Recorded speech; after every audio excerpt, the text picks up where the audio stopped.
At Memory Lane Publishing in Toronto's Markham Street Village, the antiques are comic books: Superman, Batman, Captain Marvel.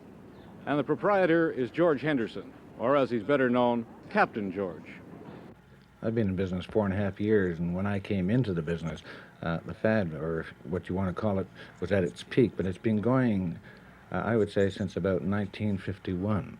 But it was underground then. Now it's above ground. The people aren't embarrassed anymore about admitting that they collect comic books. What would you classify as an antique comic book? What do the collectors go after? A legitimate antique comic book is anything dated from 1945 to 1933. It's a legitimate antique because comic books themselves, as we know it, that sort of a comic book only started in 1933. So therefore, an antique, it doesn't have to be 100 years old. It has to be near the beginning. So 1933 to 1945. And just how much do they sell for, these antiques? What do collectors pay for them?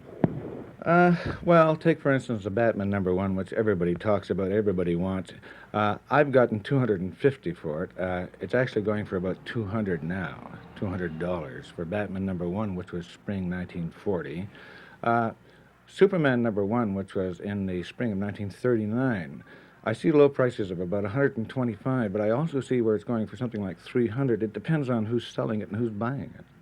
One avid collector is George Olszewski. I collect old comic books because they're rare. They're interesting because they're precursors of the modern day comics that we have.